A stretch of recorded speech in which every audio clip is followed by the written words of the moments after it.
దేవుని వాక్యం. నీ ప్రజలు నీ యందు సంతోషించున్నట్లు నీవు మరలా మమ్మును బ్రతికింపవా. దేవుడు తన వాక్యాన్ని మన వెనుకలో దీవించును గాక.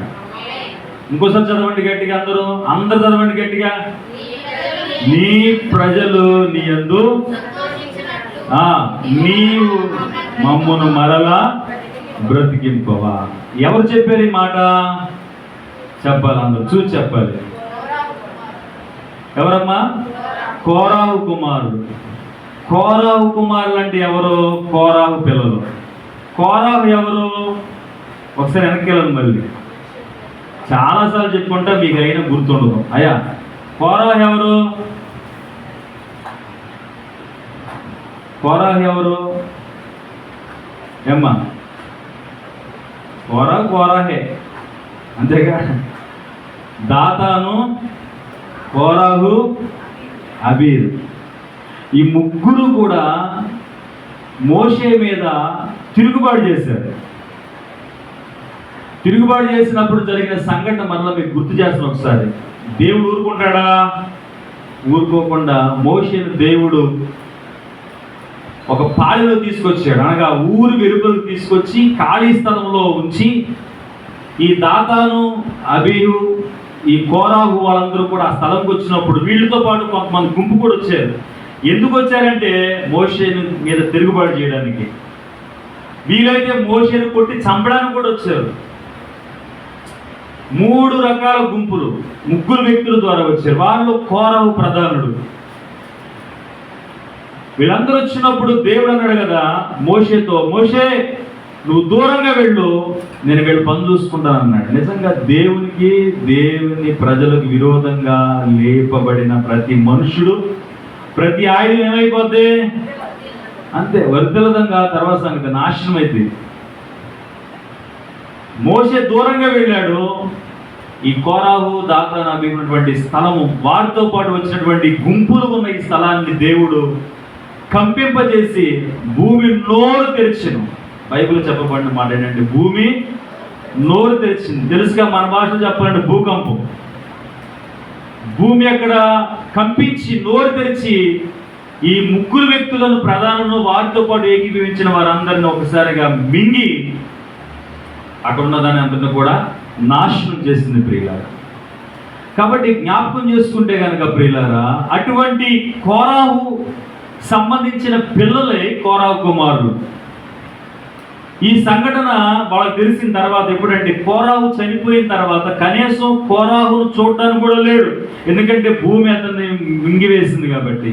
ఈ సంగతి కోరాహు కుమారులు ఇశ్రాయేలు యొక్క పాళెంలో గుడారాల్లో ఉండగా వాళ్ళకి వార్త వచ్చింది, మీ నాన్న దేవుని మీద, మోషే మీద తిరుగుబాటు చేశాడు, దేవుని కోపం వచ్చింది కాబట్టి దేవుని కోపానికి బలైపోయి భూమి నెరవేర్చి మింగేసింది, ఇక మీ నాన్న లేడు. కాబట్టి ఆ విషయాన్ని ఈ కోరాహు కుమారులు తెలియగానే భయపడ్డారు.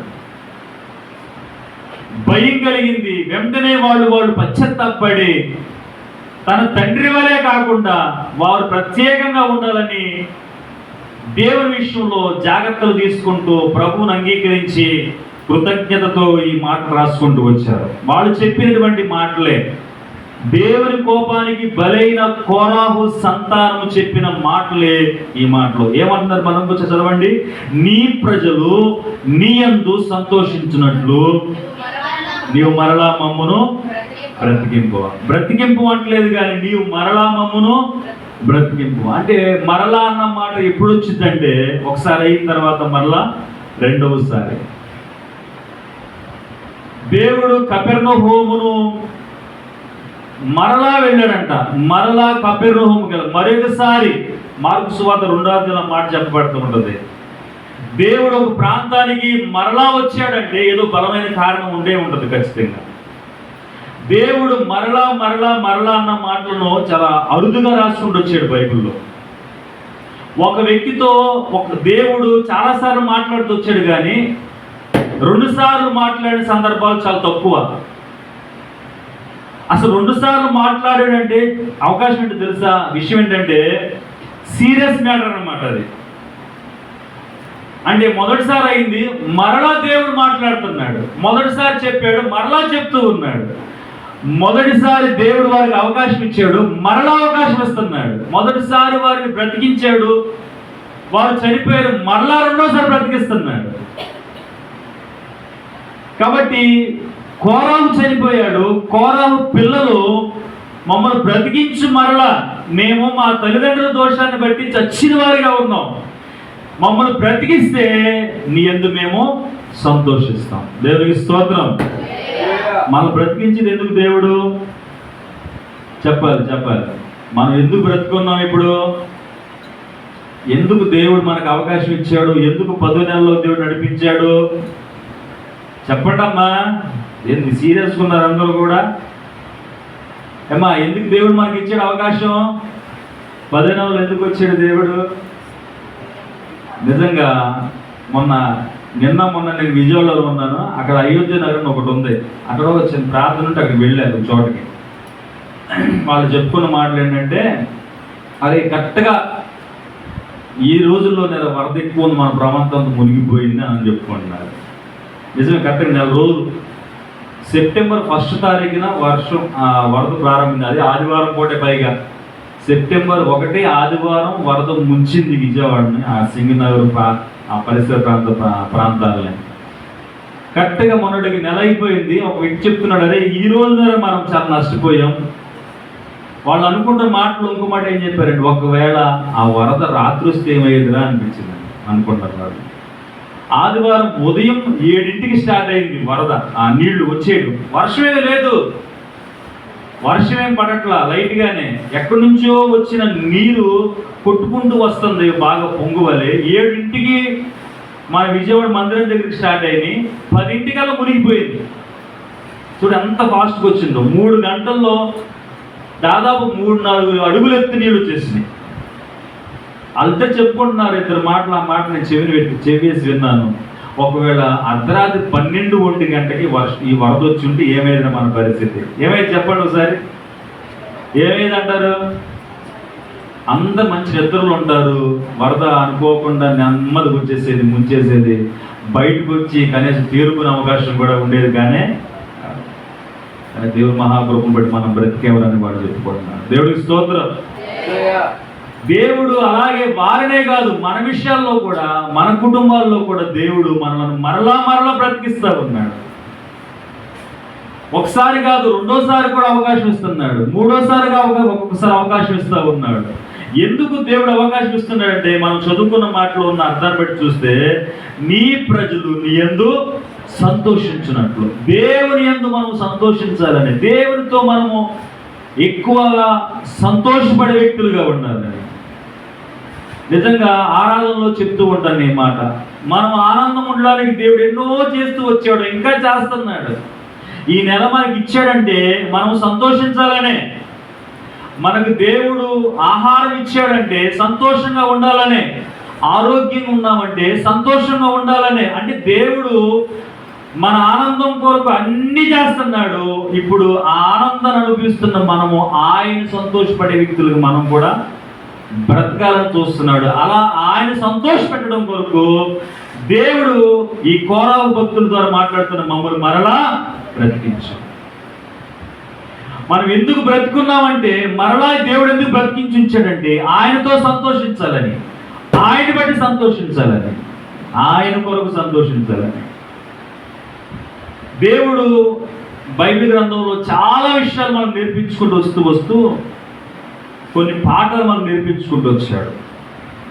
దైవికంగా ఎదిగి బాగా ఉన్నతంగా ఉన్నవారు ఒక సమయం వచ్చేసరికి వాళ్ళు సద్దుమణిగిపోయారు, బలహీనలు అయిపోయారు, దేవునికి దూరం అయిపోయారు, దేవుల్లో చల్లారిపోయారు, దేవునికి వాళ్ళకి మధ్య చాలా ఎడవచ్చేసి అనగా దూరం ఏర్పడింది. అటువంటి సమయాల్లో వాళ్ళు కృంగిపోయి ఉన్నప్పుడు దేవుడు వారిని మరలా ఉజ్జీవింప చేయడానికి, దేవుడు వారిని మరలా బ్రతికించడానికి అవకాశాలు ఇస్తూ వచ్చాడు. ప్రియులారా, చూసారా, ఒక మాట చెప్పాలంటే రక్షణ పొందిన వారిని దేవుడు విడిచిపెట్టడు అనే విషయాన్ని గుర్తుపెట్టుకోవాలి.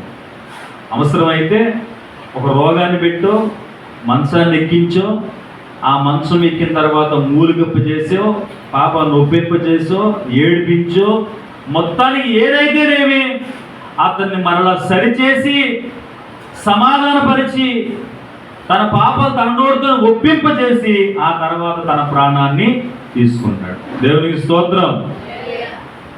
కాబట్టి నిజంగా రక్షణ పొందడం చాలా ఉత్తమమైన గొప్ప కార్యం. అలాగే దేవుడు కూడా చల్లారిపోయిన వారిని, ఉజ్జీవం కోల్పోయిన వారిని మరలా పునరుద్ధరించడానికి, అనగా వారు ఏదైతే పోగొట్టుకున్నారో, ఏదైతే వారు దూరం చేసుకున్నారో, ఏ విషయంలో అయితే వాళ్ళు బలహీనైపోయారో వారిని మరలా ఆ విషయంలో బలపరచడానికి దేవుడు ఆయా సమయాల్లో సందర్భాలు ఉజ్జీవపరిచే విషయాలు చేసుకుంటూ వచ్చారు. ఈరోజు కొన్ని ప్రాముఖ్యమైన విషయాల మీద చెప్తారు ప్రియుల. దేవుడు చల్లారిపోయిన వారిని ఉజ్జీవపరచడానికి ఏ విధంగా తన కృప చూపించుకుంటూ వచ్చాడు అంటే, దాని మాట చెప్పాలంటే మరలా వారిని బ్రతికించుకుంటూ వచ్చాడు. ఒకసారి బ్రతికించబడిన వాళ్ళే, దేవుని ఎరిగిన వాళ్ళే, మరలా వాళ్ళు దేవునికి దూరమైనప్పుడు, చల్లారినప్పుడు, ఉజ్జీవాన్ని పోగొట్టుకున్నప్పుడు వారిని దేవుడు మరలా ఎలాగో వాళ్ళకి అవకాశం ఇస్తూ వచ్చాడో ఈరోజు కొన్ని విషయాల మీద చెప్పాలని నేను ఆశపడుతున్నా. మనం చదువుకున్న మాట గుర్తుపెట్టుకుందాం. నీ ప్రజలు నీ యందు సంతోషించినట్లు నీవు మమ్మల్ని మరలా బ్రతికించవా. ఈ మాట గుర్తుపెట్టుకుందాం. దేవుడు మరలా ఎందుకు బ్రతికిస్తాడు అంటే, అవకాశం ఇస్తున్నాడంటే ఇదిగో ఆయన సంతోషించాలని. చూద్దాం బైబిల్లో చూడండి ప్రియులారా. ఆది కాండములో నుండి మొదటిగా ఒక వాక్యం చదువుకుందాం. ఆది కాండము 35వ అధ్యాయం. మనందరూ తెలిసినటువంటి వాక్యమే, కానీ మరలా దేవుడు యాకోబు ద్వారా మనకు నేర్పిస్తున్న మరికొన్ని విషయాలు. 35వ అధ్యాయము మొదటి నుంచి 5 వచనాలు చదువుకుంటే, నేను చదువుతాను, జాగ్రత్తగా వినండి. దేవుడు యాకోబుతో, నీవు లేచి బేతేలునకు వెళ్ళి అక్కడ నివసించి నీ సహోదరుని ఏశావు ఎదుట నుండి నువ్వు పారిపోయినప్పుడు నీకు కనబడిన దేవునికి అక్కడ బలిపీఠం కట్టుమని చెప్పగా, యాకోబు తన ఇంటి వారితోనూ తన యొద్దనున్న వారందరితోనూ మీ యొద్దనున్న అన్ని దేవతలను పారవేసి మిమ్మల్ని మీరు శుచిపరచుకుని మీ వస్త్రము మార్చుకుని మనము లేచి బేతేలుకు వెళ్ళుదుము. నా శ్రమ దినమున నాకు ఉత్తరం ఇచ్చి నేను వెళ్ళిన మార్గం నాకు తోడై ఉన్న దేవుని బలిపీఠమును అక్కడ కట్టెదమని చెప్పాను. వారు తమ యొద్దనున్న అన్య దేవతలన్నిటినీ తమ చెవులనున్న పోగులను యాకోబునకు అప్పగింపగా, యాకోబు షిగేము దగ్గర ఉన్న మస్తకి వృక్షం కింద వాటిని దాచిపెట్టెను. వారు ప్రయాణమైపోయినప్పుడు దేవుని భయం వారి చుట్టూనున్న పట్టణంలో ఉండెను కనుక వారు యాకోబు కుమారులను తరుమలేదు. ఎవరిక్కడ ఎవరిని గురించి చెప్పబడుతుంది అంటే మాటలంటే యాకోబుని గురించి. ఒకసారి మనము కొంచెం వెనక్కి వస్తే కనుక చూడండి దేవుని బిడ్డలారా, కొంచెం మనం ఒక్కసారి జ్ఞాపకం చేసుకుందాం. 28వ అధ్యాయం కూడా 28వ అధ్యాయం మనం చదువుకుంటే 20 నుంచి, అప్పుడు యాకోబు, నేను తిరిగి నా తండ్రి ఇంటికి క్షేమంగా వచ్చినట్లు దేవుడు నాకు తోడై నేను వెళ్ళొచ్చు నీ మార్గము నన్ను కాపాడి తిరుటకు ఆహారమును ధరించుకున్నట్టు వస్త్రమును నాకు దయచేసి యెహోవా నాకు దేవుడయ్యుండును. మరియు స్తంభముగా నేను నిలిపిన ఈ రాయి దేవుని మందిరమగును. మరియు నాకు ఇచ్చి యావత్తులో 10వ వంతు నిత్యముగా నీకు చెల్లించిందని మొక్కుకొనెను. ఎవరో ఎప్పుడు 28వ అధ్యాయంలో. ఇప్పుడు మనం ఏ అధ్యాయంకి వచ్చాము? ఇంకో అధ్యాయం కూడా చూద్దాం. 32వ అధ్యాయం కూడా చూడండి దేవుని పిల్లలారా. ఒక మాట చదువుకుంటే దేవుడు చెప్తున్న మాట 12వ వచనం, నేను నీకు తోడై నిశ్చయముగా మేలు చేయొచ్చు, విస్తారమొకటి వలన లెక్కింపలేని సముద్ర పిసుక వలె నీ సంతానం విస్తరింపజేయదని సెలవిచ్చితివే అనెను. 28వ అధ్యాయంలో దేవునితో మాటిచ్చాడు. 32వ అధ్యాయంలో మరొకసారి గుర్తు చేసుకుంటున్నాడు. 32వ అధ్యాయంలో పశ్చాత్తాపడ్డాడు. ఒంటరిగా ఉండి ప్రార్థన చేసి యాకోబు ఇశ్రాయేలుగా మారాడు. 30 నుంచి 35వ అధ్యాయము అనగా 3 అధ్యాయాలు వచ్చేసరికి యాకోబు మరలా తనలో దేవుడితో ఉన్న సంబంధం అంతటినీ పోగొట్టుకున్నాడు. 28వ అధ్యాయంలో ప్రారంభం దేవుడి దర్శనం. 32వ అధ్యాయంలో అతడు రక్షించబడ్డాడు. 33, 34 అధ్యాయం 2 అధ్యాయాలకు వచ్చేసరికి 35 అధ్యాయం 1 వచనంకి వచ్చేసరికి ఈ 2 అధ్యాయాల్లో యాకోబు జీవితం ఎలా అయిందంటే చల్లారిపోయింది. దేవుని బిడ్డలారా, దేవుడికి మరలా పూర్తిగా విరోధమైన పనులు, అంటే ఇంకా చెప్పాలంటే దేవుడికి ఇచ్చిన మాట మర్చిపోయాడు, దేవుడితో మొక్కుకున్న మొక్కుబడి మర్చిపోయాడు. యాకోబు ఇశ్రాయేలుగా మారితే మరలా 35 అధ్యాయంలో మరలా యాకోబునే దేవుడు మరలా యాకోబు అని పిలుస్తూ ఉన్నాడు. ఇవన్నీ మనకి ఏం తెలియజేస్తున్నాయి అంటే అప్పటికే జరగవలసిన నష్టం కూడా జరిగిపోయింది. యాకోబు కుమార్తె అయిన దీనా చెరపబడింది, అవమానపరచబడింది. తన అన్నయ్యలు 10 మంది కూడా, యాకోబు కుమారులు 10 మంది కూడా ఆ దీనాను చనిపోయినటువంటి వారి యొక్క ఇళ్ల మీదకు దాడి చేసి వారందరినీ చంపేశాడు. రక్తపాతము, ఆ ఊరంతా రక్తమయమైపోయింది. ఆ తర్వాత యాకోబును, యాకోబు పిల్లలను, యాకోబు ఇంటి వారిని నాశనం చేయడానికి వాళ్ళందరూ కూడా ఒకేసారి కట్టకట్టు వస్తూ ఉన్నారు. యాకోబు భయపడిపోయాడు.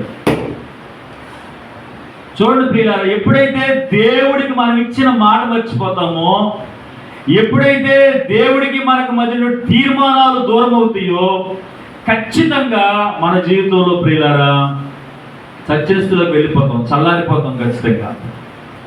ఇప్పుడు అదే జరుగుతూ ఉంది యాకోబు కూడా. ఎంతగా యాకోబు భయపడుతున్నాడంటే నిశ్చేష్టుడిగా ఒంటరివాడై 32 అధ్యాయం ఎలాగైతే అన్నయ్య తరుగుతున్నప్పుడు, మేనమామ తరుగుతున్నప్పుడు ఒంటరిగా ఉండి ఆ భయంతో అక్కడ ప్రార్థన చేయడం ప్రారంభించాడో, అక్కడైతే ప్రార్థన చేస్తున్నాడు, ఇక్కడైతే ప్రార్థన కూడా చేయట్లేదు, ఒంటరిగా వండిపోయి భయంతో బ్రతుకుతున్నాడు ప్రియులారా.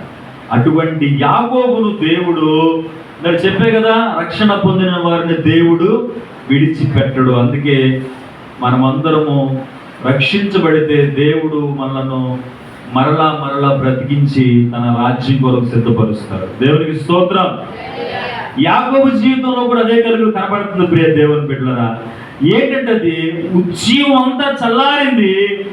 యాకోబు పూర్తిగా దేవునికి దూరమైన పరిస్థితి వచ్చింది. తన పిల్లలు చేసినటువంటి ఆ రక్తపాతము, యాకోబు యొక్క నిర్లక్ష్యము, యాకోబు యొక్క దేవుడికి విరోధమైన భక్తిహీనత ఎంతవరకు వచ్చిందంటే ఒంటరిగా ఉండి కృంగిపోయి ఇక యాకోబు ఏం ఆలోచించుకుంటున్నాడో అక్కడైతే రాయబడలేదు, కానీ మొత్తానికి తనలో తాను మదన పడుతూ ఉన్నప్పుడు దేవుడు అతన్ని ఉజ్జీవపరచడానికి మరలా తాను ప్రత్యక్షపరుచుకుంటున్నాడు. ఈరోజు మనల్ని కూడా దేవుడు మరలా చెప్పాక మరలా నన్ను బ్రతికించు. ఎందుకు? నేను నీ యందు సంతోషించినట్లు. దేవుని యందు సంతోషించడానికి దేవుడు మనం మరలా బ్రతికిస్తూ ఉంటాడు. యాకోబు దగ్గరికి వెళ్ళి దేవుడు అన్నాడు కదా, ఆ మాట ఎంత బాగుందంటే, దేవుడు యాకోబుతో నీవు లేచి, యాకోబు లే, నువ్వు లేచి మరలా ఎక్కడికి వెళ్ళాలి? నీ శ్రమ దినమున, నీ అన్నీ తరుగుతున్నప్పుడు, నువ్వు కృంగిపోయినప్పుడు, ఎక్కడైతే నేను నీకు ప్రత్యక్షమయ్యానో అక్కడ నువ్వు నాకు బేతేలని పేరు పెట్టావు కదా, అక్కడికి మరలా వెళ్ళి అక్కడ ఒక బలిపీఠము కట్టాడు.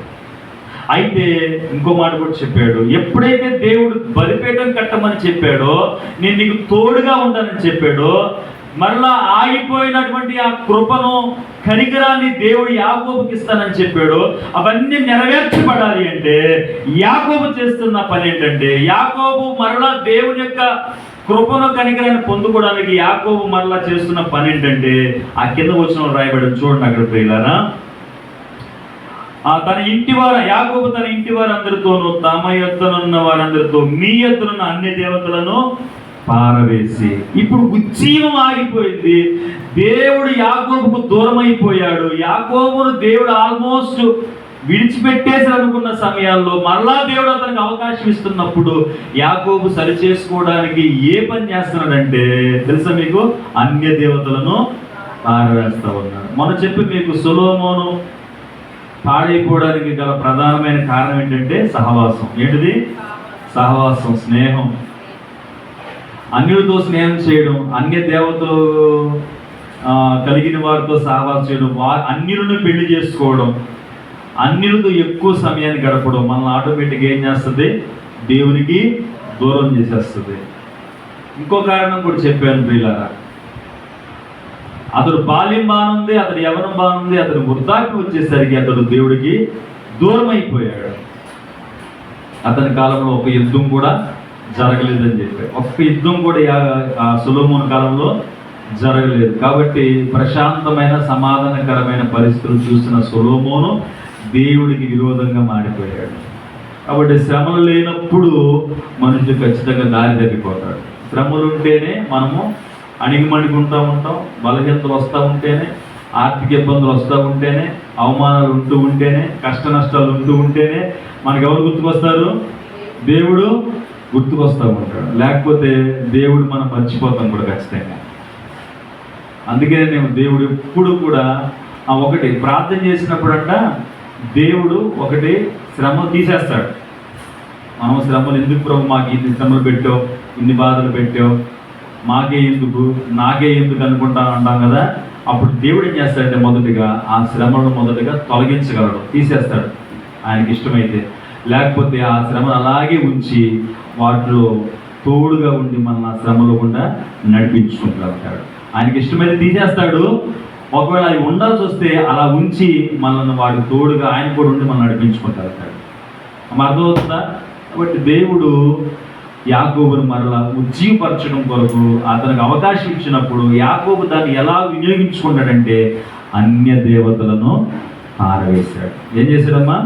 ఇంకో మాట చెప్పాలంటే తనలో ఉన్నటువంటి వారి కుటుంబాల్లో, వారి గుడారాల్లో ఉన్నటువంటి విగ్రహాలను ఏం చేశాడు? పారవేశాడు. విగ్రహాలను పారవేయాలి ప్రియులారా. మనం కూడా మన జీవితాల్లో ఉన్నటువంటి విగ్రహాలను కూడా ఉజ్జీవం రావాలంటే, దేవుడు మరలా మనం దర్శించాలంటే, మరలా మనం బ్రతికించాలంటే మనలో ఉన్న విగ్రహాలు ఏం చేయాలి? పారవేయాలి. విగ్రహం అంటే మనం ఏమనుకుంటాం? యేసయ్య బొమ్మ, అది ఇంకో బొమ్మ అనుకుంటాం. అవి కాదు, బొమ్మలు పడేయాలని కాదు, అసలు బొమ్మలు పెట్టుకోవాలని చెప్పట్లా నేను. బొమ్మలు అంటే అవి మాత్రమే కాదు, మన హృదయాల్లో నిండిపోయిందంతా కూడా విగ్రహమే. ధనాన్ని ప్రేమించడం కొంతమంది, బంగారాన్ని ప్రేమించేవారు కొంతమంది, దేవుని బిడ్డలని పిల్లల్ని ప్రేమించేవారు మరికొంతమంది, వాళ్ళని ప్రేమించిన వాళ్ళు మరికొంతమంది, బట్టలను ప్రేమించేవాడు మరికొంతమంది. ఇంకేమైనా చెప్పొచ్చు అంటే ఎన్ని చెప్పొచ్చు? చాలా చెప్పుకోవచ్చు. ఇలా దేవుని కంటే ఎక్కువగా దేని ప్రేమించిన అదంతా ఏమవుతుంది? ఒక విగ్రహం. కాబట్టి మరలా మనలో ఉజ్జీవం రావాలంటే ఏం చేయాలి చెప్పండి? మొదటిగా అన్య దేవతలను, విగ్రహాలను పారవేయాలి. చాలా మంది బయట విగ్రహాలు పెట్టుకుంటున్నారు, కనపడుతున్నాయి, కానీ లోపల ఉన్న విగ్రహాలు ఎవరికి కనిపించట్లేదు. ఒక్కరోడు ఇక్కడ పచ్చబొట్టు రప్పించాడు, ఇక్కడ మెడ మీద రప్పించాడు. ఆ పేరు అర్థం కావట్లా, అర్థం కానట్టుగా రప్పించాడు. మొత్తానికి అడిగా, నేను అడిగి ఏంటయ్యా ఈ పేరు అంటే చెప్పుకొచ్చాడు, పెద్ద కహానిష్టుడు. కాబట్టి నేను అన్నాను, అది కూడా విగ్రహారాధనే. పచ్చబొట్లు కొట్టించుకోవడం, లేకపోతే ఏదేదో రకరకాల పరిస్థితులు కలిగి ఉండడం, ఇదంతా దేవుని కంటే ఎక్కువగా మనం విగ్రహారాధన చేయడం గుర్తుపెట్టుకోవాలి ప్రియులారా. కాబట్టి యాకోబు కాలంలో చల్లారిపోయిన తన జీవితాన్ని ఉజ్జీవపరచడానికి దేవుడిచ్చిన అవకాశంలో యాకోబు ఎలా వినియోగించుకున్నాడంటే, అమ్మ వింటున్నారు అందరూ? మనం కూడా దాన్ని ఎలా దేవుడు మరలా మనం బ్రతికించాలంటే మనలో ఉన్న విగ్రహాలను, మనం చేస్తున్న దేవుడికి విరోధమైనటువంటి ఆ పూజలను, ఇంకా చెప్పాలంటే దేవుని కంటే ఎక్కువగా ప్రేమించే వాటన్నిటిని మనం ఏం చేయాలి? తీసి పారవేయాలి. అప్పుడు దేవుడు వారికి తోడుకుంటాడు, మనల్ని వారిలా బ్రతికిస్తాడు, ఉజ్జీవపరుస్తాడు. ఇది గుర్తుపెట్టుకోవాలి దేవుని బిడ్డలారా. చూడండి, మనం ఇంకో మాట చదువుదాం. మొదటి సమూయేలు గ్రంథం 7వ అధ్యాయము, మొదటి సమూయేలు గ్రంథం 7వ అధ్యాయంలో ఒక మాట మనకు కనబడతా ఉంది. సమూయేలు మొదటి గ్రంథం 7వ అధ్యాయము 1వ వచనం నుంచి మనం కొన్ని మాటలు మనం చదువుకుంటే, దేవుడు అంతటా కిర్యాతయిము వారు వచ్చి యెహోవా మందసం తీసుకుని పోయి కొండ యందుండే అబీనాదాబు వెంట చేర్చి దాన్ని కాపాడుటకి అతని కుమారుడు ఎలియాజును ప్రతిష్ఠించారు. మందసం కిర్యాతయిములో నుండిన కాలం 20 సంవత్సరములాయెను. ఇశ్రాయేలులందరూ యెహోవాను అనుసరించి దుఃఖించుచుండగా సమూయేలు ఇశ్రాయేలుతో ఇట్లా, నేను మీ పూర్ణ హృదయముతో యెహోవా యొద్దకు మీరు మళ్ళుకొని నీడలా అన్ని దేవతలను, అష్టరోధ దేవతలను మీ మధ్య నుండి తీసివేసి పట్టుదల కలిగి యెహోవా తట్టు మీరు హృదయం త్రిప్పి ఆయనను సేవించును. అప్పుడు ఆయన ఫిలిష్తీయుల చేతులను మిమ్మల్ని విడిపించును. అంతటా ఇశ్రాయేలు బయలుదేవతలను, అష్టరోధ దేవతలను తీసి యెహోవాను మాత్రమే సేవించిరి. రెండవదిగా ఇశ్రాయేలు కాలంలో, సమూయేలు కాలంలో కూడా దేవుడు వారిని దూరంగా ఉంచాడు. కారణం ఏంటంటే ప్రియ దేవుని బిడ్డలారా, దేవుని మందస్సం మరొక చోట ఉండిపోయింది. వీళ్ళందరూ కూడా దేవుణ్ణి సేవించడం మానివేసి, ఇది కూడా విగ్రహారాధనే, దేవుణ్ణి సేవించడం, దేవుణ్ణి ఆరాధించడం మానుకుని రకరకాల వాటిని సేవించడం, ఆరాధించడం నేర్చుకున్నారు పిల్లలు. యెహోషువ అన్నాడు కదా, నేను నా ఇంటి వారును యెహోవాను మాత్రమే సేవించడము. కానీ అక్కడ ఆ మాట అయితే ఇక్కడ ఏం చేస్తున్నారంటే, వీళ్ళు మందస్సము వేరే చోట ఉండడాన్ని బట్టి వీళ్ళు దేవునికి విరోధమైన కార్యం ఎలా చేస్తున్నారంటే, దేవుని సేవించడం బదులుగా రకరకాల అష్టర దేవతను, ఫిలిష్తీయుల దేవతను, ప్రియ దేవుని అన్య దేవతలను వాళ్ళు పెట్టుకుని వాళ్ళు దేవుణ్ణి ఆరాధించడం మానుకున్నారు, సేవించడం మానుకున్నారు. అంటే చెప్పాలంటే దేవుని గౌరవించడం, దేవుని ఘనపరచడం మానివేశారు. ఈ రోజున ఆ దినాల్లో మరలా వారిని దేవుడు సరైన మార్గం పెట్టడం కొరకు సమూయేలు ద్వారా చెప్తున్న మాట ఏంటంటే, మీరు మరలా ఆయన వైపు మళ్ళుకొని ఎడలా, మీరు ఆయన మాత్రమే సేవించిన ఎడలా. 13 చదవండి ప్రియులారా, మాట కనబడుతుంది. ఇలాగున ఫిలిష్తీయులు అనుపబడిన వారే ఇశ్రాయేలు సరిహద్దులను తిరిగి రాక ఆగిపోయి, సమూయేలు ఉండిన దినమంతట యెహోవా హస్తం ఫిలిష్తీయులకు విరోధంగా ఉండేది. సరేమ్మా, ఎప్పుడైతే ఇశ్రాయేలు దేవుని సేవించడం ప్రారంభించారు, అనగా మరలా వాళ్ళు తప్పుకోవడం తెలుసుకుని, ఎంతకాలం వాళ్ళు దేవుని సేవించడం మానుకున్నారు, మనుషులను ఆరాధించారు, లేదా రకరకాల వాటి దృష్టిలో పెట్టుకున్నారు, విగ్రహాలను పెట్టుకున్నారు, లేదా వాళ్ళు ఆరాధించుకున్నారు, డబ్బును ఆరాధించారు, పనుల కొరకు వాళ్ళు దేవుని విడిచిపెట్టేశారేమో, లేకపోతే వారి ఆనందాల కొరకు దేవుని సేవించడం మానుకున్నారేమో. మొత్తానికి ఏదైతే ఏమి వాళ్ళ పనులు చేయడం వల్ల దేవుని హస్తము ఇశ్రాయేలుకి తోడుగా ఉండకుండా పోయింది, దేవుని మందస్సం వారి మధ్య ఉండకుండా పోయింది. ఎప్పుడైతే దేవుని హస్తము, దేవుని మందస్సం వారితో లేదో వాళ్ళు శత్రువుల కింద అనగొట్టబడ్డారంట. ఎవరు చేయి పైన ఉండాలి వాసన చెప్పాలంటే? దేవుని చేయి పైన దేవుని పిల్లలు. కానీ ఇప్పుడు దేవుని పిల్లలు, దేవుని యొక్క ఆరాధించే పిల్లలు అనగొట్టబడ్డారు ఫిలిష్తీయుల చేతిలో. కానీ వాళ్ళు మరలా ఉజ్జీవం తెచ్చుకున్నారు సమూయేలు మాటల ద్వారా. అక్కడేమో దేవుడు యాకోబు లేచి వెళ్ళి బేతేలుకి వెళ్ళి బలిపీఠం కడు తోడుగా ఉంటానన్నప్పుడు ఆ మాట వినబడగానే అతను చేసిన పని అన్ని దేవులన్నీ పారవేసి, వాళ్ళ ముక్కులకి చెవులుకున్న వాటిని తీసి పోగేసి గుంటలో పెట్టి పాతేసి వాళ్ళు శుచిపరుచుకుని వాళ్ళ వస్త్రాలు మార్చుకుని బయలుదేరి మొదట ఎక్కడైతే దేవుడు వారితో ప్రత్యక్షమై మాట్లాడి అక్కడికి వెళ్ళి మరలా బలిపీఠం కట్టి బలులర్పించి దేవుని కనపరిచారో, దేవుడు యాకోబుకి తన పిల్లలకు తోడయుండి చుట్టుపక్కల వస్తున్న శత్రువులందరి నుంచి వారిని కాపాడి వారికి కృప అనుగ్రహించాడు. దేవునికి స్తోత్రం. మరలా వారిని బ్రతికించాడు. ఇప్పుడు ఇశ్రాయేలు ఇక్కడ మొదటి సమూయేలు గ్రంథంలో కూడా ఎవరిని సేవిస్తున్నారంటే వీళ్ళు రకరకాల వారిని సేవిస్తున్నారు. తద్వారా ఫిలిష్తీయుల చేతి కింద వాళ్ళు అనగొట్టబడి ఉన్నారు. మనం కూడా ఒక దానికి అనగొట్టబడుతున్నామంటే, ఎప్పుడు మనకు విజయం రావట్లేదంటే ఆర్థికంగా చితికిపోతాం, కుటుంబ విషయాల్లో చితికిపోవడం, ఆహారం లేకపోవడం, ఆరోగ్యం లేకపోవడం, ఇవన్నీ ఏంటో తెలుసా? చితికిపోవడమే. ఎందుకు చితికిపోతున్నామంటే దేవుణ్ణి సేవించట్లా. మనం చెప్పండి, యెహోవాను సేవించడం మర్చిపోయాం. ఆ స్థానాన్ని, ఆ స్థలాన్ని, ఆ సమయాన్ని మనం వేరొక దానికి ఇచ్చాం. కాబట్టి ఏమవుతున్నామంటే చచ్చిన వారికి ఉంటున్నాం. ఇప్పుడు మరలా వాళ్ళు ఏం చేస్తున్నారంటే వారి తప్పు వారు తెలుసుకుని దేవుని దగ్గర వేడుకుని నిన్నే సేవిస్తాం ప్రభువా అని ఒక ఒప్పందంకి వచ్చినప్పుడు దేవుడు చెప్తున్న మాట మరొక చదువుకున్న 13వ వచనాన్ని, ఎంత గొప్ప మాట.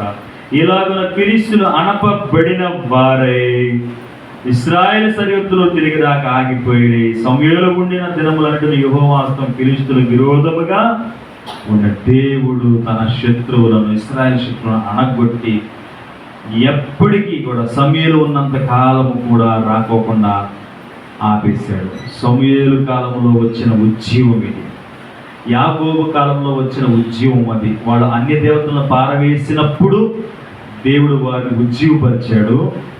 ఇశ్రాయేలు దేవుణ్ణి సేవించడం ప్రారంభించినప్పుడు వారికి విరోధంగా లేకపోయిన శత్రువులు అని ఫిలిష్తీయులను నగగొట్టి మందసాన్ని మరలా వారి మధ్యకు తీసుకొచ్చి దేవుడు వారిని మరలా బాగు చేసి దేవుడు హస్తం తోడుగా ఉంచి వారిని ఉజ్జీవపరిచాడు. దేవునికి స్తోత్రం.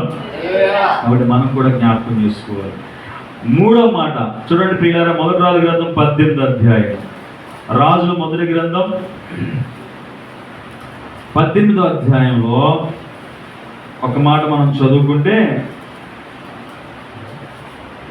ఏలియా కాలంలో వచ్చినటువంటి మరి యొక్క దేవుని యొక్క ఉద్యోగ విషయాలు కనబడతా ఉంటాయి. 18వ అధ్యాయం అంతా మనం తర్వాత చదువుకోండి, కానీ ఒక మాట మనం చదువుతాం చూడండి. 21వ వచనం చదవండి. ఏలియా జనులందరి దగ్గరకు వచ్చి, ఎన్నాళ్ళ మట్టుకు మీరు రెండు తలంపుల మధ్య తడబడుచుందురు? యెహోవా దేవుడైతే ఆయన అనుసరించుడి, బయలు దేవుడైతే వారిని అనుసరించుడని ప్రకటన చేయగా జనులు అతని ప్రత్యుత్తరంగా ఒక మాటను పలుకకపోయిరి. ఈ మొదటి రాజుల గ్రంథం 18వ అధ్యాయంలో అందరికి బాగా గుర్తు ఏంటంటే, ఏలియాకుని బయలు దేవతల ప్రవక్తలకు ఏం జరిగింది? అక్కడ యుద్ధం జరిగింది, మాటలు జరిగినాయి. నిజంగా బయలుదేవుడు నిజమైన దేవుడా, మనం ఆరాధిస్తున్నది ఏలియా దేవుడు, యెహోవా దేవుడు నిజమైన దేవుడా అని వారి మధ్యన ఒక పెద్ద ప్రశ్న లాంటి ఒక యుద్ధం జరుగుతూ ఉంది ప్రియుల. ఈరోజు నిజంగా ఇశ్రాయేలు ఏం చేస్తారంటే, బయలుదేవతలేమో ఎక్కువ మంది ఉన్నారు, బయలును ఆరాధించేవాళ్ళు.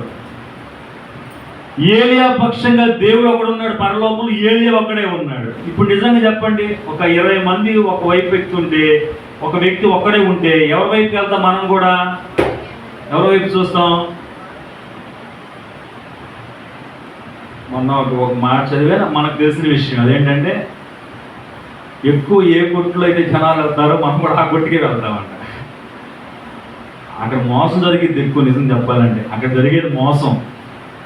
అక్కడ మనం ఏదో జనం బాగా ఎక్కువ ఎగబడుతున్నారు తక్కువరేట్ అనుకుంటాం, కానీ అక్కడ మనం కొనేదానిలో ఖచ్చితంగా ఏదో మోసం ఉంటేనే వాళ్ళు వ్యాపారం చేయాలి. కానీ మనం ఏం చేస్తాం? ఎక్కడ జనం ఎక్కువ ఉన్నారు, ఏ కొట్లో రద్దీగా ఉందో ఆలస్యమైన 10 నిమిషాలు లేట్ అయినా అక్కడ నిలబడి అక్కడే కొట్టు తీసుకెళ్తాం. అలాగే మనుషుల యొక్క మనసు ఎలాంటిదంటే, బుద్ధి ఎలాంటిదంటే, ఎవరు ఎక్కువగా ఏ పక్షంగా ఉంటారో మనం కూడా ఆ పక్షంగానే వెళ్ళిపోతాం. ఇశ్రాయేలు కూడా ఇప్పుడు ఏం జరుగుతుందంటే, బయలు పక్షంగా ఎంతమంది ఉన్నారు సుమారుగా చూడండి, ఆ మాట చదువుకున్నాం. అక్కడ ఎంతమంది? 19 చదవండి. అయితే ఇప్పుడు నీవు ఇశ్రాయేలునందరినీ యెజెబెలు పోషించుచున్న బయలుదేవత ప్రవక్తలు 450 మందిని, అషేరాదేవి ప్రవక్తలు 400 మందిని, ఎంతమంది మొత్తం? ఇప్పుడు 450 కాదు, 850 మంది నా యొద్దకు కర్మేలు పర్వతముకు పిలువనంపమని చెప్పెను. 850 మంది ఒక పక్క నిలబడితే ఒక్కడి ఏలియా ఒక పక్క నిలబడ్డాడు. ఇప్పుడు ఇశ్రాయేలు ఎవరి పక్కకి వెళ్తా చెప్పండి? మనం ఎవరి పక్కనకి వెళ్తాము? అన్యాయంగా ఉన్నా, అది మంచిది కాదని తెలిసినా జనము ఏ పక్షంగా ఎక్కువ మాట్లాడతారో ఆ పక్షంగానే వెళ్తూ ఉంటాం. ఇప్పుడు ఈ ఇశ్రాయేలు కూడా తడబడుతున్నారు. ఏలియా అంటున్నాడు, యెహోవా దేవుడైతే నా పక్షంగా రండి, బయలుదేవుడు అనుకుంటే ఆ పక్షంగా వెళ్ళండి. అంటే ఈ రెండు మనసుల తడబాట్లు ఇశ్రాయేలీలు అలా ఉండిపోతూ ఉన్నప్పుడు దేవుడు వారిని మరలా దర్శించడానికి పిల్లరా ఏలియాతో మాట్లాడుతున్న పరిస్థితి అన్నమాట. ఒక మాట ఉంది బైబిల్లో, అద్వితీయుడైన దేవుడు అంట మన దేవుడి పేరు. ఏంటమ్మా? అద్వితీయుడు. ఆ మాటకు నేను కూడా నాకు చాలా వరకు అర్థం తెలియదు, కానీ మొన్నే కొద్దిగా వివరంగా తెలుసు. అద్వితీయుడు అంటే రెండు కానివాడు అదేదమ్మా, అర్థం చెప్పండి. రెండు కానివాడు అద్వితీయుడు అంటే. మరి రెండు కానివాడు అంటే ఎవరు? మరి ఒక్కడై ఉన్న దేవుడు. ఒక్కడై ఉన్నని చెప్పట్లా, రెండు కానివాడు అద్వితీయుడు. రెండు తలంపులు, రెండు మనస్సులు, రెండు నాలుగులు. బైబిల్ రెండు గురించి అదే ఉందన్నమాట. రెండు కనబడ్డాయి అంటే ఎవడనో దేవునికి నీ సిరికి నీ దాసుడై ఉండకూడదు. రెండు అంటే అదే అర్థం. ఇప్పుడు ఇశ్రాయేలు రెండు తలంపుతున్నారు, రెండు మనసుతున్నారు. అటు బయలా, ఇటు దేవుడా. ఇటు నిజమైన దేవుడా, అటు అషేరా దేవుడు, అషేరా యొక్క భక్తులు అంటే దాన్ని అనుసరించేవారు. ఈ రెండు తలంపులతో ఉన్నారు. ఈరోజు మనం కూడా చాలా మంది క్రైస్తవులు కూడా ఇలాగే ఉన్నాం. అటు దేవుణ్ణి కావాలి, ఇటు డబ్బు కావాలి. ఇంకా చెప్పాలంటే ఒకే వారిలో రెండు కత్తులు పట్టమని బైబిల్ ఉంది కదా, కానీ రెండు కత్తులు పెట్టడానికి ప్రయత్నం చేస్తుంటారు. ఒక కత్తి ఒక వరలో పెట్టాలి అంటే కత్తి పొర తెలుసుగా మీకు, ఒక కత్తే పట్టింది, ఇంకో కత్తి ఆ వరలో పట్టదు. కానీ రెండు కత్తులు పెట్టాలని చూస్తాం, అది కూడా తప్పే. ఎవడనో దేవునికి సిరికి దాసుడై ఉండలేడు. కాబట్టి ఇవన్నీ మనకి ఏం చేస్తున్నాయి అంటే దేవునికి మనుషుడు పిల్లరా మధ్యలో రెండు తలంపులు కనబడతా ఉన్నాయి. అప్పుడు ఏమి అంటున్నాడు, ఆ రెండు తలంపుల మధ్యలో ఉన్నటువంటి మనుషులను ఉజ్జీవపరచడం కొరకే మీరు దేవుని పక్షంగా రండని మాటలు చెప్పిన చాలా మంది అక్కడ రాలేదు. అప్పుడు చివరికి ఏం జరిగిందంటే 18 చూడండి, అక్కడ మనం చదువుకుంటే కనుక ఒక మాట ప్రియులారా, ఏలియా దినాల్లో ఉజ్జీవం ఎలా కనబడుతుందంటే ఏలియా ప్రార్థన చేస్తూ ఉన్నట్టుగా మనం చూస్తూ ఉన్నాం. చూడండి అక్కడ 42 వచనం, ఆహాబు 38 వచనం, అతడు ఇలాగ ప్రార్థన చేయొచ్చునగా యెహోవా అగ్ని దిగి దహన బలి పశువును కట్టిన రాళ్ళను బుగ్గిని దహించి కందక మందున నీళ్లను ఆరిపోజేసిన అంతటి జనులందరూ దాన్ని చూచి సాగిలపడి యెహోవాయే దేవుడు, యెహోవాయే దేవుడిని కేకలు వేసేది. దేవుడు తన కార్యాన్ని జరిగించడం ద్వారా ఇశ్రాయేలు రెండు తలంపుల మధ్యలో ఉన్న వారందరికీ గొప్ప ఉజ్జీవం కలిగింది. యాకోబు అన్ని దేవతలు పారవేసినప్పుడు అతను ఉజ్జీవించబడ్డాడు. ఇశ్రాయేలీయులు దేవుని మందసాన్ని విడిచి ఫిలిష్తీయుల కింద అణగొట్టబడుతున్నప్పుడు వాళ్ళు తప్పు తెలుసుకుని దేవుడే నిజమైన వాడని తెలుసుకుని దేవుణ్ణి ఆరాధించడం సేవించడం ప్రారంభించినప్పుడు వారు ఉజ్జీవించబడ్డారు దేవుని చేత. ఇక్కడ కూడా రెండు తలంపులతో ఉన్నటువంటి ఇశ్రాయేలీయులు, అటు బయలాటి దేవుడా, అటు అన్య దేవతల, ఇటు నిజమైన దేవుడా అని రెండు తలంపులతో ఉన్న ఇశ్రాయేలీయులు ఉజ్జీవపరచడం కోసం ఏలియా ద్వారా చేసిన ఈ కార్యాన్ని బట్టి వారి జీవితాల్లో ఒక గొప్ప ఉజ్జీవం రగులుకుంది. వెంటనే ఏలియా వెళ్ళి ఆ బయలు దేవతలను వాళ్ళు అనుసరించిన వారందరినీ దాదాపుగా ఎంతమంది చెప్పుకున్నాం, 850 మంది పైనే ఉన్నటువంటి ఆ విరోధస్తులందరినీ ఒక్కసారిగా చంపేశాడు ఏలియా. అందరిని చంపేశాడు. పిల్లరా, గొప్ప ఉజ్జీవం ఆ దినాల్లో రగులుకుంది. ఈరోజు మనం కూడా అన్ని దేవతలను పారవేయాలి, దేవుణ్ణి సేవించాలి, దేవుని విరోధమైనటువంటి ప్రతి దాన్ని మనము చంపాలి. చంపినప్పుడే ఉజ్జీవించబడతాం.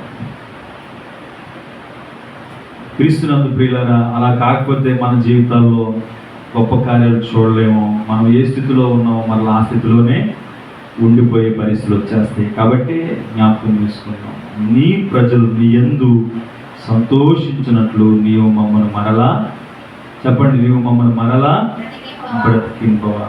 ఎందుకు మరలా బ్రతికించమంటే కోరాల గురించి విన్నాం. దేవుడు మరలా బ్రతికించడం అంటే అర్థం ఏంటంటే నిన్ను మరలా ఉజ్జీవింప చేయడం.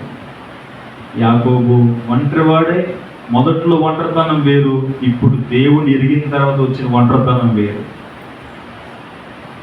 ఇప్పుడు మరలా అతన్ని ఉజ్జీవింప చేయడానికి దేవుడు చెప్పిన మాట ఏంటంటే బలిపీఠం దగ్గరికి వెళ్ళి బలిపీఠం కట్టు, బేటేలకు వెళ్ళి ఆ బలిపీఠం కట్టే ముందు యాకోబు చేస్తున్న పని ఏంటంటే అన్య దేవతలను పారవేశారు. ఇశ్రాయేలు ఫిలిష్తీయుల కింద ఓడిపోతున్నారు. కారణం ఏంటంటే యెహోవాను సేవించడం మానుకున్నారు. వాళ్ళు సేవించేవి, వాళ్ళు ప్రేమించేవి, వాళ్ళు ఆరాధించేవి రకరకాలుగా ఉన్నాయి. ఎప్పుడైతే ఆ విషయంలో ఇశ్రాయేలు సరిచేయబడి ఉజ్జీవం తెచ్చుకుని దేవుణ్ణి సేవించడం ప్రారంభించారో ఫిలిష్తీయుల మీద దేవుడి హస్తం బరువైంది, వాళ్ళు ఓడిపోయారు. ఇశ్రాయేలు దేవుడు అభివృద్ధి చేసుకుంటూ వచ్చాడు. దేవునికి స్తోత్రం. మూడవదిగా మనం ఇప్పుడు విన్నాం, ఏలియా కాలంలో ఎప్పుడైతే దేవుని విరోధం ఉన్నటువంటి బయలు ప్రవక్తలను ఏలియా చంపాడో రెండు తలంపులతున్న ఇశ్రాయేలు ఉజ్జీవింపబడ్డారు. వాళ్ళు ఉజ్జీవం తెచ్చుకున్నారు, దేవుల్లో మరలా స్థిరపరచబడ్డారు, దేవునికి మహిమకరంగా వాళ్ళు దీవించబడ్డారు. పిల్లల చూడండి, మరొక మాట చూసుకుని మనము ప్రార్థన చేసుకుందాం. జ్ఞాపకం చేసుకుంటే కనుక ఒక మాట చివరి మాటగా నిర్గమాకాండం 32 అధ్యాయంలో 33 అధ్యాయంలో మోషే కాలంలో కూడా దేవుడు తనకు విరోధంగా ఇశ్రాయేలు ప్రజలు చేసినటువంటి తప్పిదాన్ని మరలా ఉజ్జీవపరచడం కొరకు దేవుడు ఎన్నుకున్నటువంటి మార్గం 32 అధ్యాయము 33వ అధ్యాయం అంతా కూడా ఈ 2 అధ్యాయాల్లో మనకేం కనపడుతుందంటే మోషే ఇశ్రాయేలీయులు చేసిన పాపానికి ఏం చేస్తున్నాడు, పలకలను పగలగొట్టిన తర్వాత దేవుని యొక్క ప్రత్యక్షతలు, దేవుని యొక్క వాగ్దానము, దేవుడిచ్చిన ఆజ్ఞలన్నీ పాడైపోయింది. మోషే పగలగొట్టేశాడు పలకల్ని. ఎవరు రాసిన పలకలవి? దేవుడు రాసిచ్చి 40 రోజులు కొండ మీద ఉంటే దేవుడు రాసిచ్చిన 10 ఆజ్ఞల పలకలు మోషే కొండ దిగి వస్తూ ఉండగా ఇశ్రాయేలుడు చూసిన పాపాన్ని బట్టి చూసి మోషే కోపం వచ్చి వీళ్ళ వారి యొక్క అవిధేయతను బట్టి ఆ పలకలను నేలకేసి కొట్టి పాడు చేశాడు. పాడైపోయింది, పగిలిపోయింది. ఇప్పుడు దేవుని ఆజ్ఞలు లేవు. ఇప్పుడు మరలా దేవుడు వారిని నాశనం చేయడానికి మోషేని అంటాడు, మోషే నువ్వు కొంచెం దూరంగా వెళ్ళు అన్నప్పుడు, నేను ఎందుకు ప్రభు అంటే ఇశ్రాయేలు అందరిని నాశనం చేయబోతున్నా. మోషే అడ్డుపడ్డాడు. మోషే వారు చేసిన తప్పిదాన్ని బట్టి అన్నాడు కదా, అయ్యా నా పేరును నీ జీవగ్రంథంలోంచి తీసివేసే అంటున్నాడు. చూడండి అన్నమాట 32 అధ్యాయం 32 వచనం. అయ్యో నువ్వు వారి పాపమును ఒకవేళ పరిహరించువా, లేని నీవు రాసిన నీ గ్రంథంలో నా పేరు తుడిచివేయమని బ్రతిమాలు పొందుచున్నాను. అందుకు యెహోవా ఎవడు నా ఎదుట పాపం చేస్తున్న వాని నా గ్రంథంలోండి తుడిచివేయదును. కాబట్టి నువ్వు వెళ్ళి నేను నీతో చెప్పిన చోటికి ప్రజలు నడిపించుము. ఇదిగో నా దూత నీకు ముందుగా వెళ్ళు, నేను వచ్చు దినమున వారి పాపమును వారి మీదకి రప్పించదని మోషేతో చెప్పాను. అహరోను కల్పించిన దూడను ప్రజలు చేయించినందున యెహోవా వారిని బాధ పెట్టాడు. ఎందుకు అక్కడ కూడా ఉద్యమం ఆగిపోయి ఎందుకు వారు శ్రమల పాలవుతున్నారంటే దూడ బొమ్మ చేశారంట. ఏ బొమ్మ? దూడ. నిజంగా ఈరోజు కూడా దూడను ఆరాధించే క్రైస్తవులు లేరా అమ్మా? మనం కూడా బొమ్మలను ఆరాధించట్లేదా? బొమ్మల్ని మనం దేవుడి బొమ్మల్ని, యేసుప్రభు బొమ్మని ఏమండి మరీ దేవత బొమ్మను పెట్టుకుని పల్లకేది మోసుకెళ్తుంటే ఆరాధన చేస్తా ఉన్నాం. ఇది 100% తప్పు, పాపం కూడా. పెద్ద విగ్రహారాధన వాక్యం చెప్పబడుతున్న మాట. దేవుడు వారి పాపాన్ని క్షమించలేకపోయాడు. వారందరినీ దేవుడు చంపాలనుకున్నప్పుడు మోషే అడ్డుపడుతూ ఉన్నాడు. ఈరోజు ఎన్నో పర్యాయాలు మన జీవితాల్లో కూడా దేవుని పాపం రగులుకున్నప్పుడు దేవుని సేవకులు, దేవుని పిల్లలు అడ్డుపడడాన్ని బట్టి, ఎవరో ఒకరి యొక్క మంచితనం, నీతి అడ్డుపడడాన్ని బట్టి దేవుడు మనల్ని చంపకుండా, నశింప చేయకుండా కాపాడుతూ ఉన్నాడు. ఇక్కడ ఉజ్జీవం ఎలా వచ్చిందంటే ప్రియ దేవుని బిడ్డలారా, చూడండి ఆ మాట మనం చదువుకుంటే కనుక చూడండి 11వ వచనం కూడా 33వ అధ్యాయము 11వ వచనం 10-11 ప్రజలందరూ ఆ మేఘస్తంభం ఆ గుడారము ద్వారము నిలుచుట చూసి లేచి ప్రతి వాడును తన గుడారపు ద్వారముతో నమస్కారం చేయుచుండే. మనుష్యుడు తన స్నేహితుడు మాట్లాడినట్లు యెహోవా మోషేతో ముఖాముఖిగా మాట్లాడుచున్న తర్వాత అతను పాళ్ళను తిరిగి వచ్చుచుండెను.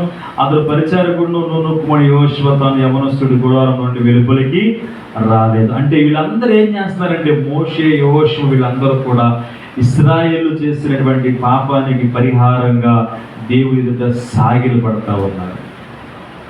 వాళ్ళ పాపం మా పాపం అని వాళ్ళు ఒప్పుకోవడాన్ని బట్టి,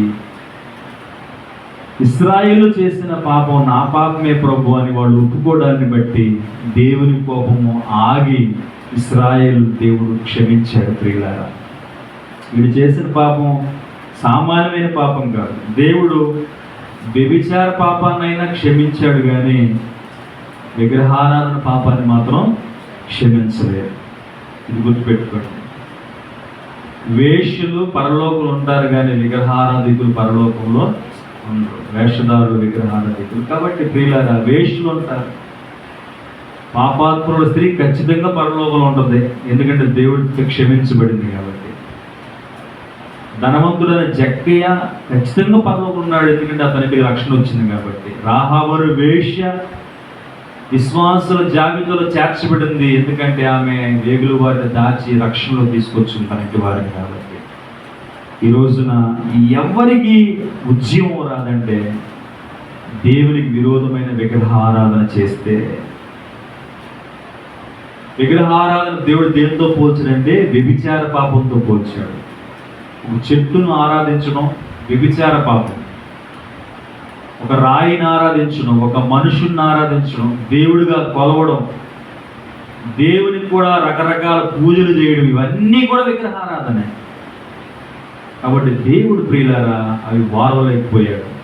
అందుకనే ఆయన పదాజ్ఞలో ప్రధానంగా ఆజ్ఞ చెప్పేశాడు, నేను తప్ప మీకు వేరొక దేవుడు ఉండకూడదు.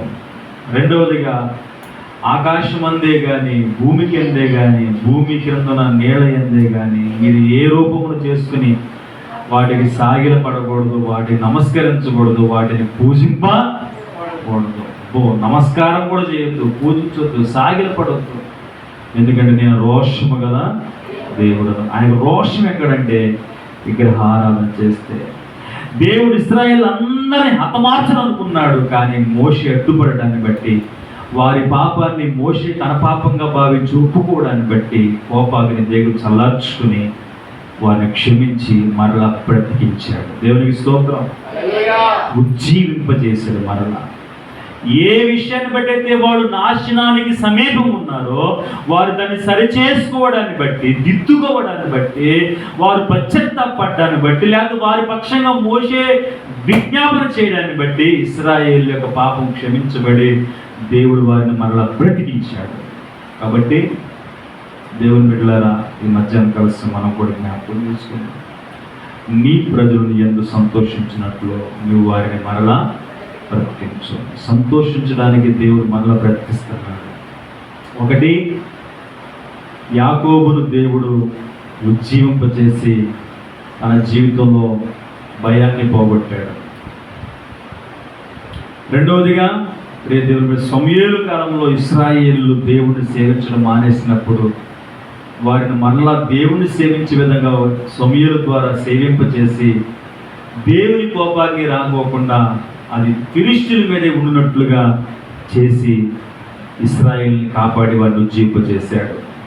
మూడవదిగా ఏలియా కాలంలో 2 తలంపులతో ఉన్న వారిని ఒక తలంపు మీద తీసుకొచ్చి నిజమైన దేవుడు, అద్వితీయుడైన దేవుడు, ఒక్కడైన దేవుడు, బయలు కంటే ఈ భూమి మీద ఉన్న వారందరికంటే శక్తివంతుడైన దేవుడు యెహోవాయే అని చెప్పి 2 మనసులతో ఉన్న వారిని ఏక మనసు తీసుకొచ్చి వారిని ఉజ్జీవపరిచాడు. ఏలియా ద్వారా వారిని దేవుడు క్షమించి రక్షించాడు. నాలుగవదిగా మోషే కాలంలో దూడం చేసుకుని విగ్రహారాధన చేస్తూ దేవుడి విరోధమైన పాపం చేస్తూ దేవుని కోపాన్ని రగులుకుని వారి చావంచుల వరకు దేవుని కోపానికి వచ్చినప్పుడు మోషే అడ్డుపడి వారిని క్షమింపచేసి ఆ కోపాన్ని మళ్లించి వారిని మరలా బ్రతికించడం చేశాడు. అనగా దేవుని కోపము చల్లార్చి చావుకు సిద్ధమైన వారిని బ్రతికించాడు. కారణం ఏంటో తెలుసా? ఆయన యందు సంతోషించడానికి. మనం దేవుని యందు సంతోషించినట్లు దేవుడు మరలా మనల్ని బ్రతికిస్తూ ఉన్నాడు. కాబట్టి బ్రతికి ఆయన సంతోషించే విధంగా మనం బ్రతకాలి. 2వ అవకాశం ఇచ్చాడు. నేను ముగిస్తున్నా ప్రియులారా. దేవుడు 2 సార్లు మాట్లాడిన వ్యక్తుల గురించి మీకు చెప్పి ఒకసారి గుర్తుందో లేదు బైబిల్లో? ఎవరో గుర్తుండి చెప్పండి. ఒకటి, అబ్రహాం. ఏం చేశాడమ్మా దేవుడు అబ్రహాంతో? 2 సార్లు మాట్లాడాడు. ఎందుకు? తన కుమారుడిని చంపనై ఉన్నప్పుడు, కత్తెత్తినప్పుడు, చంపడానికి సిద్ధంగా ఉన్నప్పుడు దేవుడు అంటున్నాడు, అబ్రహాం, అబ్రహాం, నీ కత్తి వేయకుము. నిజ దేవుడి పరీక్షలో అబ్రహాం గెలిచి తన కుమారుని బలిడానికి సిద్ధపడినప్పుడు అతన్ని ఆపడానికి దేవుడు 2 సార్లు పిలిచాడు. మోషేతో కూడా దేవుడు 2 సార్లు మాట్లాడాడు. ఆయన పొదలో నుంచి మాట్లాడుతున్నప్పుడు ఆయన చూద్దామని వెళుతున్న మోషేతో, మోషే, మోషే, నీవు నిలుచున్న స్థలం అశుద్ధమైనది, నీ పాదం, నీ చెప్పులు. అలాగే యెహోషువతో కూడా దేవుడు 2 సార్లు మాట్లాడాడు. అలాగే సౌలుతో మాట్లాడాడు, సౌలా, సౌలా, నీవు నన్ను ఎలా హింసించుతున్నావు.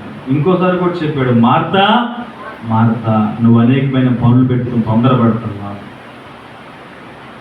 ఇంకో మాట చెప్పాడు, ప్రభువా ప్రభువా అని పిలిచి ప్రతి వాడిని పరలోక రాజ్యంలోకి దేవుడు 2 సార్లు ఏదని చెప్పాడంటే దానికి బలమైన కారణం ఒకటే ఉంది.